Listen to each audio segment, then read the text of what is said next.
The chandeliers in the main hall of Marchand Holloway Estates threw a soft gold across the stone floor as Vivienne stood at the center of 6 international investors. Declan had just set down a case of Burgundy by the side table.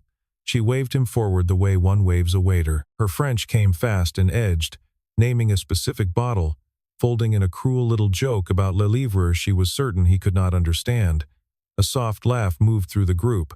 One beat of silence. Then he answered her, in Parisian French, politely, coldly, and turned to the man from Shanghai beside her in Mandarin. 14 hours earlier, the kitchen light in the small cottage at the edge of Calistoga was the only thing on for half a mile. Declan poured coffee into a chipped enamel mug and folded a paper napkin into the lunchbox on the counter. Etta sat on the kitchen stool with her chin on her hands, watching him work. Her braid was already half undone from sleep. "Did you draw the kestrel?" he asked. "I started it. I want to do the wings last." She held up the spiral notebook. The page had a soft pencil outline of a small bird, the body finished, the wings still empty. "Mrs. Halpern says I have to label them, in the corner, with the place I saw it." "Where did you see the kestrel?" "Behind the fence at the school." "On the wire." He nodded once and slid the lunchbox across the counter to her. He had folded the napkin into a small triangle, the way Caroline used to. He still did it without thinking. He had been doing it without thinking for 4 years. He walked Etta 4 houses down to Lorraine, who opened the screen door in a robe and slippers and took the child's hand without ceremony. The dog at her feet looked up once and went back to sleep. "Bring her back when you bring her back," Lorraine said. "I'm not going anywhere. It might be late. I know what late means." She closed the door behind Etta and waved him off the porch. The Heritage Cellars warehouse smelled of cardboard and oak, and the particular cool of concrete in autumn. Florence Carberry was already there, standing beside the loading bay with her arms folded over the cream-colored coat she wore in any weather. She held out an envelope. Heavy stock. A pressed seal Declan recognized at once. "Marchand Holloway's Fall Investor Gala," she said. "They picked 3 local vendors. Heritage got 1 slot. You're it." "I don't go to those, Flo." "I know. I haven't gone to one in 4 years. I know that too." She tucked the envelope into the breast pocket of his jacket without asking. "Go. Once. Tonight. I need you to be there." He looked at her then. The lines around her mouth were set. She didn't elaborate. She never had. The last delivery of the morning took him up the long drive to the estate itself. He carried a case of Burgundy through the service entrance, past 2 housekeepers polishing silver in a side pantry, into a paneled office where a woman he had never seen before was on the phone, speaking in low, clipped English. She was arguing about price, about vendor margins, about something a man named Sterling kept pushing her to sign. She hung up and looked at him without warmth. She signed the manifest. She did not say thank you. He noticed the ring on her right hand, a heavy old French signet, the Marchand seal he had seen in a museum case in Bordeaux a long time ago. He paused at the door. "Joli sceau, madame." He didn't wait to see her face. He carried the empty hand truck back down the marble steps to his truck. She stood at her desk for a long minute after he was gone. Her hand closed tight over the seal. She didn't know why it bothered her. She told herself it didn't. At home, he stood in front of the closet and looked at the suit hanging at the far end. Dark navy. Caroline had picked it out at a shop in Hayes Valley the week before they were married. He had not worn it in 4 years. He took it down. He laid it flat on the bed and ran his hand over the lapel once, the way one might check that an old door still opens. The hall held 200 guests by the time he arrived with Florence. She had insisted on driving. She had insisted on the side entrance. She had insisted, when he asked her again why she needed him there, that he simply trust her for one evening of his life. Vivienne stood near the bar, with the night's center of gravity arranged around her. Mr. Wren, from Shanghai. Madame Litvak, from St. Petersburg. Don Esteban, from Rioja. A German importer named Klein. 2 American lawyers in identical suits. Sterling Caldecott stood just behind her shoulder, his hand resting at the small of her back the way a man rests his hand on a piece of furniture he owns. She caught sight of Declan across the room, and the irritation rose in her at once. The delivery man from the morning, in a suit, standing in her hall. Sterling leaned close to her ear. "The local vendors. They need to be shown where they belong. You know what to do with this." She lifted her hand. She waved Declan over the way she had that morning. When he reached the group, she did not introduce him. She spoke instead, in French, fast and bright, to the table. She asked for the 85 Léoville Las Cases from the second cellar. She framed it as a connoisseur's request for her guests, but inside the sentence, woven into the Bordeaux slang she had learned at Sciences Po, she said a small, cruel line about le pauvre livreur, who would no doubt find the bottle if someone drew him a map. The group did not understand the second layer. They smiled politely. Mr. Wren glanced at the floor in the small, embarrassed way of a man who senses something he does not need to see. Florence stood 6 paces away. She did not smile. She watched Vivienne the way a woman watches a child she has raised from the age of 7 walk toward an edge. Declan held still for 1 beat. 2. Then he answered, in French. He told her, with great courtesy, that 85 had not been the best year for Las Cases, and that if Madame would permit the suggestion, the 86 would honor her guests more truly. He turned, before she could reply, to Mr. Wren, and asked in Mandarin whether the flight from Pudong had been kind to him. To Madame Litvak, in Russian, he wondered aloud whether she had seen the new Dutch room at the Hermitage. To Don Esteban, in Castilian Spanish, he asked which slope of the Rioja Alavesa his family worked. To Herr Klein, in German, he proposed a dry Moselle Riesling for the course that would follow. Each guest answered him. Mr. Wren laughed and named the airline. Madame Litvak spoke for nearly a minute about the lighting in the new gallery.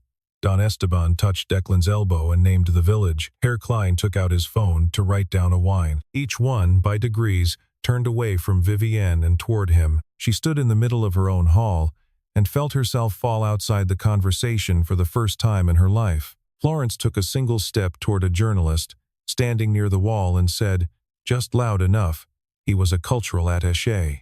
State Department. He interviewed Bocuse for the Paris Archive in 2009. The sentence traveled the room the way a struck bell travels a room. Declan inclined his head a fraction to Vivienne. Bonne soirée, madame. Then he stepped back from the circle and was gone before she could find her voice. Sterling closed his hand around her elbow and walked her into the side corridor. His face had gone very still. The door clicked shut behind them. Fire that distributor in the morning. Heritage Cellars does not supply us anymore. That is how you fix this. She nodded. Her hand was shaking. When the last car had pulled out of the drive and the caterers were stacking glassware into rolling crates, Vivienne walked back into the empty main hall alone. The chandeliers were dimmed to a low amber. The musicians had already packed away their instruments and gone home. The Las Cases stood half-finished on a side table, the cork beside it, the small silver-tasting cup turned upside down on the linen. She picked the bottle up. She read the label the way she had been taught to read labels at 12 years old, standing on a stool in her grandfather's cellar in Saint-Emilion. Henri Marchand had set this same bottle in front of her once. He had told her, in his slow, patient French, that 85 was a fine year for many things but not for this house. 86 was the year. She had forgotten. She had been forgetting things like that for a long time. She walked upstairs to her office. She opened her phone. She drafted the message to Sterling confirming that Heritage would be cut in the morning. Her thumb hovered over the send arrow. The door opened without a knock. Florence carried a small porcelain cup of tea across the room and set it on the desk. She did not look at the phone. She did not look at Vivienne. She set the cup down very precisely on the leather blotter, the way she had set cups down on that same desk for 30 years. Your grandmother would not have liked the way tonight went, she said. Then she left. Vivienne sat at the desk for 10 minutes without moving. She did not drink the tea. She watched the steam thin and disappear. At the end of the 10 minutes, she called Heritage Cellars and left a message with the answering service. She did not cut the contract. She doubled it. She asked, in the same recorded message, that the driver, Declan Reeve, continue to handle the personal account. She hung up and sat back and did not know what she had just done. In the morning, the owner of Heritage called Declan as he was loading his truck. Something strange. Marchand just doubled the standing order. They asked for you, by name. Declan did not answer for a long moment. All right. That bother you? Not yet. He took Etta to Skyline Wilderness Park that afternoon because he had promised. She had her notebook in her jacket pocket and her hand in his. They sat on a flat stone above the chaparral and waited. She found the red-tailed hawk first, riding the thermal over the south ridge. She pointed without speaking, the way he had taught her, so as not to startle anything. "That's the one," she whispered. "Mark the corner." She bent her head over the notebook and wrote the words very carefully in the upper right. He did not say a word about the night before. That evening he delivered the new order to the estate. He left it at the receiving dock with the manifest. He did not look up at the windows. She watched him from the second floor, from behind the long muslin curtain. He did not look up. He did not need to. She let the curtain fall closed. That night his phone buzzed once on the kitchen counter. A number he did not know. "This is Vivienne Marchand Holloway. I owe you an apology. Do you have time to meet Wednesday?" He set the phone down without answering. On Wednesday, he came to her office because Florence had asked him to. He sat in the leather chair across from her desk and waited. She did not say the word sorry. She did not know how. She had been raised in a house where the word was understood to be a kind of structural failure. Instead, she pushed a slim folder across the desk and asked him to take a consulting position. "Heritage and authenticity," she said. "The restoration of the Marchand archive, the labels and ledgers from her grandfather's house in Saint-Emilion, 1890 to 1950, written in a French she had not been able to read since she was a girl." He shook his head. "I'm not looking to be owed anything, Miss Marchand. I am not asking you to be owed." She sat very still. The pause grew long enough that he watched her face change. She put her hands flat on the desk, palms down, the way one places one's hands when one is no longer hiding anything. "I was not civil to you on Saturday night," she said. "In English, plain English, the way one speaks at a kitchen table. My grandfather would not have forgiven me. I am not asking you to forgive me. I am asking you to help me read what he wrote." She pushed a second folder forward, older, the leather worn pale at the corners. A vineyard journal. The pages were filled with a slanting 19th century hand. She could no longer read it. She had been able to once. She remembered being able to. She did not remember when she had stopped. He looked at the cover for a long time. "1 session a week," he said. "What Heritage pays me." "Done. And I bring my own coffee." The corner of her mouth moved, very slightly. It was not quite a smile. "Agreed." They sat across the archive table that afternoon, under a lamp the color of weak honey. He read aloud, slowly, in French, and then in English, the entries from 1923. The frost in April, the harvest in late September, the note Henri had written about a cousin who had died at the front, a single line in the margin, no flourish, the date underlined. She listened with her chin in her hand. She did not interrupt. She had not been read to since she was a child. "He wrote like a farmer," she said quietly, when he reached the end of the page. "He was a farmer. He just happened to own the land." She looked at him for a moment, then looked down again. When she reached to turn the page, his hand was already there. Their fingers met across the paper. She drew hers back first.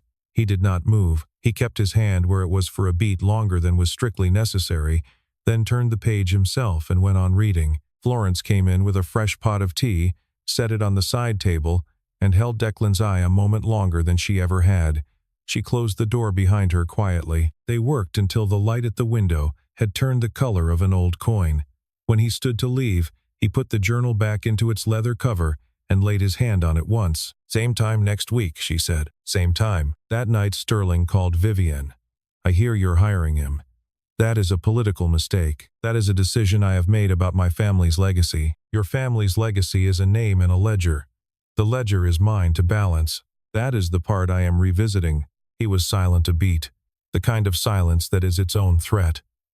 Then he hung up. On Saturday, Lorraine had a doctor's appointment in Santa Rosa, and Declan brought Etta with him to the estate because there was nowhere else to leave her. He told her to stay in the truck. She agreed, and then did not. By the time he had finished the delivery at the receiving dock, she had wandered around the back of the house through the kitchen garden, drawn by the colors in the formal beds. Vivienne was in the formal garden at the back of the house. The gardener usually cut the late dahlias, but Vivienne had asked him not to come that morning. She wanted to do it herself. She was wearing canvas gloves that did not fit her well. Etta walked out across the gravel, with her notebook held in front of her like a shield. "What's that one?" the child asked, pointing. "That is a dahlia. The dark red one is a café au lait. The white ones at the back are anemones. Etta nodded gravely and wrote it down. She turned the notebook around and showed Vivienne the page of birds. Vivienne pulled off the canvas gloves. She held the notebook with both hands. She turned the pages slowly. She lingered on the kestrel. "Did you draw all of these?" Some are still wings only. Do you have any little ones?" Etta asked. Vivienne's hand stopped on the page, with a half-finished kestrel. "No." The child considered this for a moment, then nodded again. "You can be my aunt then, if you want." Vivienne could not answer. She looked down at the flowers. When Declan came out to find them, they were sitting together on the stone bench at the edge of the path. He stopped in the doorway. Vivienne looked up, and for a moment she was not a woman who owned a hall full of chandeliers. She was just a woman holding a notebook of birds. Etta slid off the bench. "I told her she could be my aunt." "That's generous of you." She said she would think about it. He met Vivienne's eyes over the child's head. She gave him a very small nod. He did not push the moment further. He took Etta's hand and walked her back across the gravel to the truck. That night a piece went live on Wine Industry Daily. The headline was a question: "Is Marchand Holloway losing its bearings?" It quoted unnamed sources. It noted that no public record of a Declan Reeve appeared in any State Department directory. It implied that a quiet woman was being walked into ruin by a clever man with a fabricated past. The voice in the piece was the voice of a public relations man who had taken a check from Sterling Caldecott for 15 years. By Monday, 3 investors had quietly pulled their commitments from the next funding round. Sterling used the pullouts to demand, in a board email copied to the trust attorneys, that the consultant be terminated immediately. Vivienne read the email twice. She did not reply. She walked down to the archive room and stood in the doorway for a long time looking at the chair where Declan had sat. That evening, Florence came to the cottage. She set a craft envelope on the kitchen table. She did not sit down. "I need to tell you something." "Not tonight." "Soon." "Soon when, Flo?" "This week." The envelope had a faint impression on the upper left corner. Declan turned it under the light. The seal read Department of State, Office of Protocol. She came back in the morning. She took off her cream coat and folded it over the back of the chair. She sat down at the kitchen table the way a woman sits down to a thing she has been holding for 30 years. "I was the senior Office of Protocol liaison who signed your assignment to Paris in 2008, she said. "I am the one who put your name on the list." He set his coffee down. "I left the department after an internal inquiry. There was a network moving counterfeit Grand Cru through 3 continents. The trail ran through a private holding company. The holding company belonged to Sterling Caldecott. I was put under a sealed agreement and removed from the investigation." She did not look away. "I took the position as Vivienne's nanny when she was 7. Part of it was compassion. Her mother was a hard woman. Her father had already gone. Part of it was that the Marchand house gave me a window onto Sterling I would not have had anywhere else. For 29 years I watched him from inside that house, and I could do nothing." She opened the envelope. 2 stacks of paper. The top stack was Declan's service record, declassified to the level required to refute the article. The second stack was thicker. 47 bottles, she said. Grand Cru, between 2019 and 2024. Counterfeit certificates of authenticity, sold through Christie's and Acker. Every transaction laundered through subsidiary contracts of Marchand Holloway Estates. Vivienne signed 12 of them herself. He told her they were standard. She didn't read them. She closed her hands on the table. "I cannot bring this forward alone. The agreement still holds for me. You are not bound. But before you take it anywhere, I need you to take it to her. She deserves the chance to choose where she stands." He was quiet a long time. Etta called from the bedroom for help with her braid. He went and combed her hair and tied the ribbon and walked her to the door and waved her down the path to the school bus. He came back into the kitchen. Florence was still sitting in the same chair with her hands folded in front of her. "I'll go this afternoon," he said. He laid the documents on Vivienne's desk in the order Florence had set them. She read for 40 minutes without speaking. He watched her face go from color to no color. She found her own signature on the 12 contracts and put her finger on each one in turn. She stood up. She walked to the window. The vineyards rolled away to the east, the late autumn light moving across them in slow bands. She stood there for what felt like a long time. When she turned around, her voice was quiet. "I will be the one to bring this forward.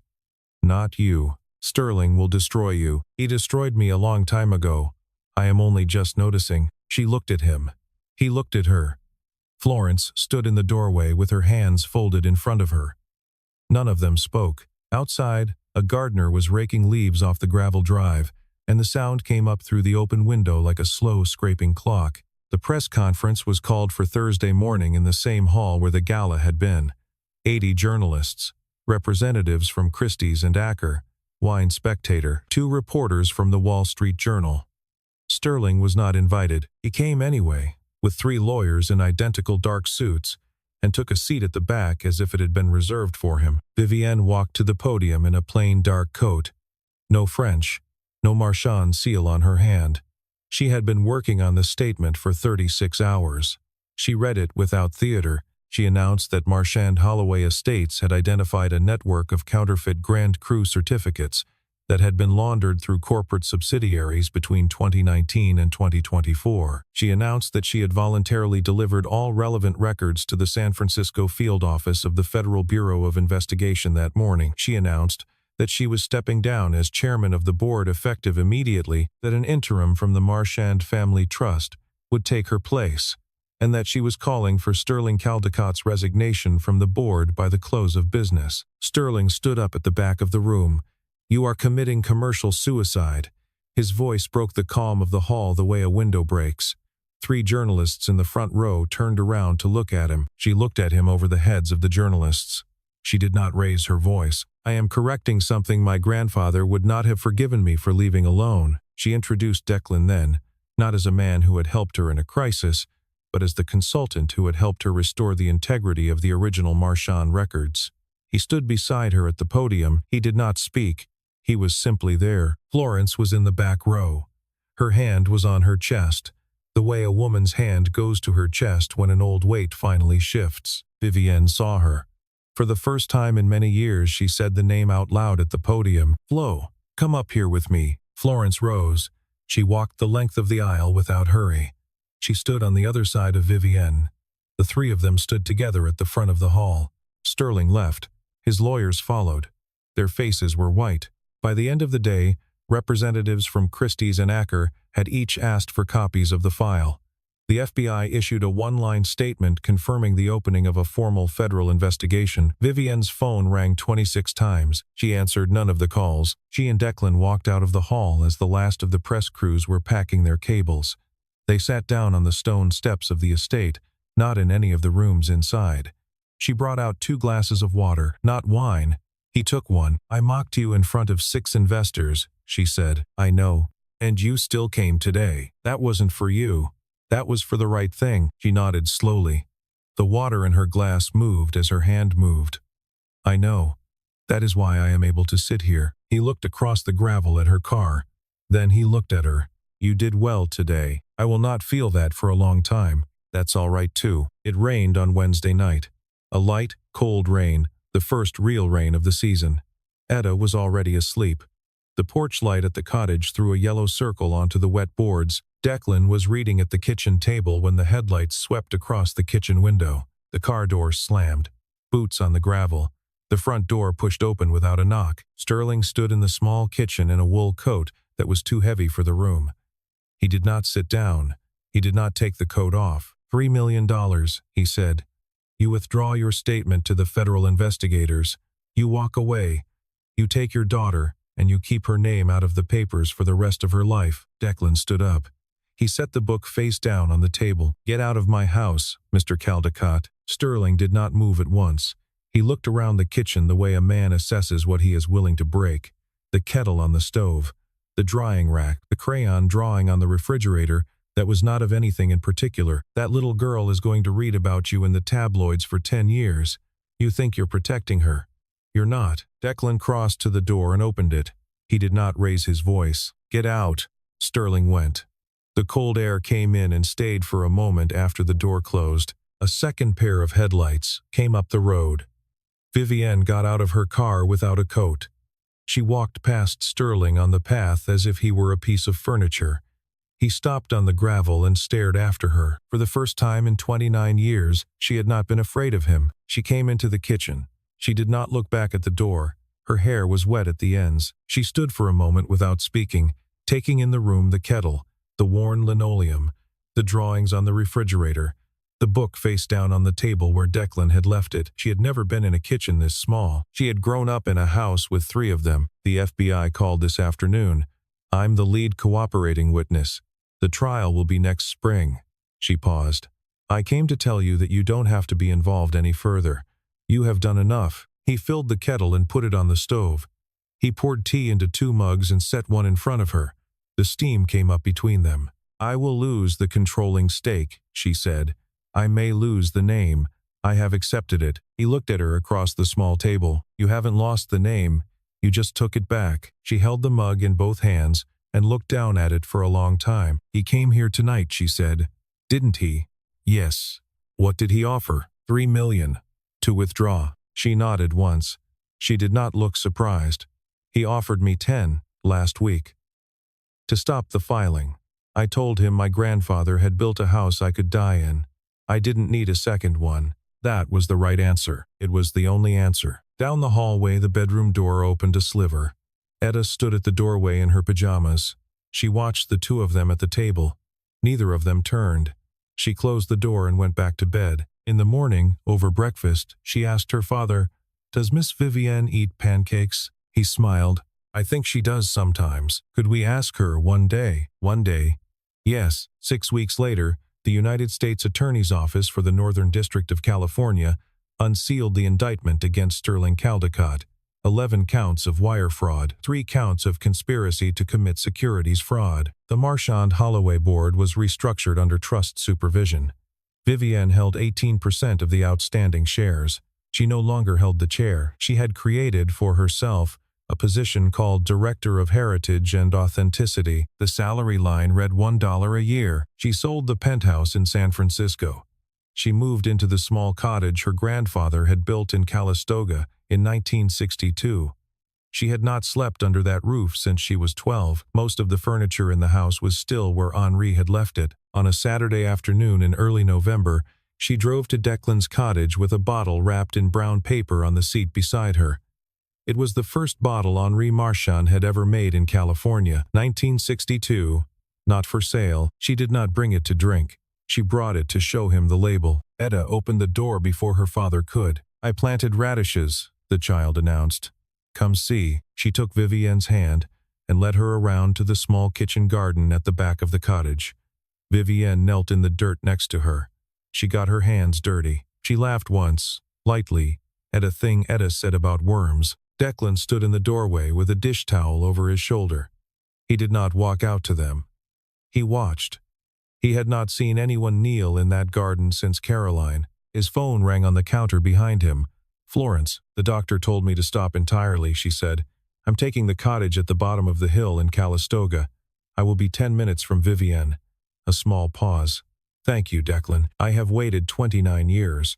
He stayed quiet. He let her have the line. You did a thing I could not do, she said. I am going to sit on a porch now and read books in French and not move. That sounds about right, Flo. Tell the child I will teach her the names of the herbs. She will hold you to that. They hung up. He stayed at the counter a moment longer with his hand on the phone. That night, Vivienne and Declan sat on the porch. The first stars were over the hills. He did not ask her about the indictment. He did not ask her about the penthouse, or the chair, or the shares. The bottle in brown paper sat on the railing between them. They had not opened it. They had agreed without saying so that it was not for tonight. What did people call you when you were small? He asked. She was quiet a long moment. The cicadas were thinning out for the year. Vivi. My grandfather called me Vivi. Thank you. She smiled then, very small. It was the first time in many months. And you? Just December, my mother. No one else. Deck then. When it's only us. He turned the word over in his mind once and did not answer. He did not need to. Neither of them moved closer. Neither of them needed to. The wind shifted off the hills and the distance between them on the bench narrowed by an inch. Winter came early that year. On the first Tuesday of December, the inaugural session of the Marchand Heritage Education Program opened in the small cottage Henri had built.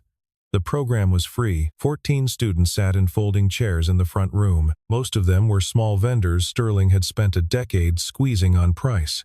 Two of them had nearly lost their licenses the year before. One had driven up from Healdsburg in a truck older than Declan's. Declan taught. He did not mention Sterling. He did not mention the gala. He told them, instead, a story about a bottle of Burgundy from 1959 that had quietly diffused a diplomatic incident at a state dinner in 1972 because the interpreter at the table had understood the right shade of meaning in the word terroir. He moved through 5 languages in his examples, without making any show of it. The shifts felt like the natural turning of a story, the way a river turns around a rock. A woman in the third row asked him how a person came to learn 5 languages. He thought about it for a moment. "One at a time," he said. "And usually because someone else needed you to." She wrote that down. Vivienne stood at the back of the room with her arms folded. She wore a gray cardigan and no jewelry. A young man in the second row, a vineyard hand from Oakville, asked her a question about provenance. She answered in plain English. She did not slip into French. For the first time in many years, she did not feel the need to prove anything. When he asked his follow-up question, she sat down on the windowsill to answer it. She had never sat on a windowsill at the estate. She had never been told she could, and it came in just as he was finishing. She had a new map of birds in her hand. On it, in careful pencil, she had drawn a red-tailed hawk over the Calistoga Hills, and beneath it she had written, in the small block letters she used for important things, "Seen with Dad and Aunt Vivi." Vivienne took the map. She folded it in half. She put it in the pocket of her cardigan. She did not cry. Her hand closed once over the pocket, the way the hand closes over a thing one had not believed one would be given. Declan was stacking the books at the front of the room. She walked up to help him. Their hands met on the cover of Henri's journal. This time neither of them moved. The room was empty now except for the two of them and the late light at the window. "Are you free for breakfast on Sunday?" he asked. She nodded. "Pancakes?" "Pancakes." He smiled, very small, the corner of his mouth. She did not look away. Outside, the last of the autumn light moved across the hills of Napa, and inside the small room that an old Frenchman had built for his granddaughter 60 years before, 3 people: a man who had once spoken 5 languages for his country, a woman who had spent a lifetime forgetting who she was, and a child who drew maps of birds, stood very still, as if they had finally, after a long absence, come home.